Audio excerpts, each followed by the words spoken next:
बेसी किछि परिबा न देई आज आम बहुत कम समय आ कम परिबा देई प्रस्तुत करिबा सांबर। खाइबा को बहुत भल लागिबो। आपण जे आकु खाली पिठा सहित खाई परिबे सेया नुह, आकु आपण माने गरम गरम भात सहित भी खाई परिबे। आपण माने देखिके जानि पारुथिबे ए सांबरटा केते स्वादिष्ट आ टेस्टी बनिथिबो। कम समय रे कम परिबा को नेकी बनेइबा सांबर। ताले चलंतु आजिर रेसिपी सांबर आमे आरंभ करिबा। आपण माने वीडियो देखंतु। जदि आपण मानकु आजिर वीडियोटी भल लागिबो ताले वीडियो को लाइक करिबा सहित शेयर करिबे, चैनल को सब्सक्राइब करि नेबे। ताले चलंतु आजिर रेसिपी सांबर को आरंभ करिबा। सांबर बनेबा पई किछि परिबा आउ डाली नै जाइछि। डाली एठी हरड डाली गोटे गिना नै गली। आउ डाली को भल भाबरे प्रथमे 5 रु 6 थर धोई नेबे। तापरे आमे ताको प्रेशर कुकर रे दे देबा। परिबा भितरे मो एठी आलू, बीन्स, गाजर नै जाइछि। मो पाखरे एई सब परिबा थिला। आपण माने एथिरे बाइगण भी देई परिबे, कखारु भी देई परिबे, मूळा भी देई परिबे।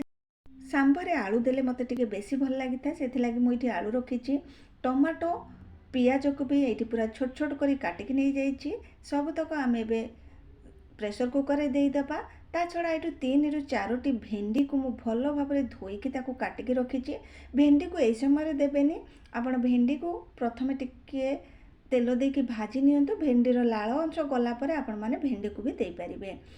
एबे सेतरे पानी देई देबा। पानी एठी अल्प देबा काहेकि ना आपणकर डाली कम पानी रे भल भाबरे सिझिबा आवश्यक। बेसी पानी देई देले आपणकर डालीटा सिझि नथाय। हळदी गुंड स्वाद अनुसार लूण देई देबा।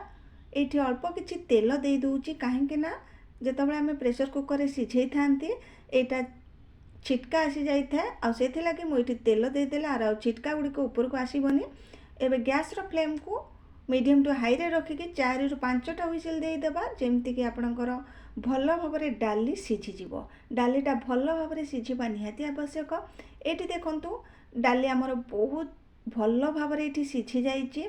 परिबा भी भल कि सिझिछि। आ एटा ना पूरा बहलिया हो जाइछि। एबे हमें सेतरे पानी दबा।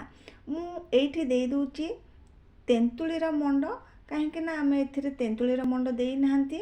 एई समय तेंतुळीर मंड दियंतु। आपण माने गैस ऑन करके भी देई परिबे। मु एठी एका संगर सब देके तापरे गैस ऑन करके ताको फुटेबी। तेंतुळीर मंड देई देली। अल्प किछि पानी देई देली काहेकि ना एटा बहलिया लागुथिला। भल भाବରେ ताको गोळेइके एबे आमे गैस ऑन करके ताको बसेई नबा। तापरे आमे तार छुंक प्रस्तुत करिबा। छुंक प्रस्तुत करिबा पई एठी गोटे पैन को भल भाବରେ गरम कर नेली। सेथिरे 2 चम्मच तेल देई देली। सोरिष, जीरा, सुखिला लंका आउ हेंगु देके ताको भल भाବରେ फुटेई नबा। हेंगु निहाती दियंतु। हेंगु देले तार बास्ना बहुत बढ़िया आसीता आउ टेस्ट भी बहुत भल आसीता। भल भाବରେ टिके फुटी गला परे सेथिरे भृसंग पत्र देई देली। एबे आमे गैस रो फ्लेम को ऑफ करिबा आउ तापरे आमे दबा सेथिरे भल कलर आसीबा पई टिके काश्मीरी लंका गुंड आउ सांबर मसला। जेहेतु सांबर मसला आमे पर्यंत देई नाहंती, मु एठी एका संगरे गोळेई के सेही सांबरे आमे ढाली दबा। गैस रो फ्लेम को ऑफ करके आपण माने मसला को देकी गोळांतु, नहले आपणकर मसलाटा पोड़ी जिवो आउ सांबर रो टेस्ट पूरा खराब हेई जिवो। एबे आमे कोन करिबा, जो सिझे के रखिथिले डाली सेथिरे आमे भाजी के रखिथिबा भेंडी को देई दबा। आ जो छुंक आमे एठी प्रस्तुत कले ताको देकी भल भाବରେ ताको गोळेई नबा।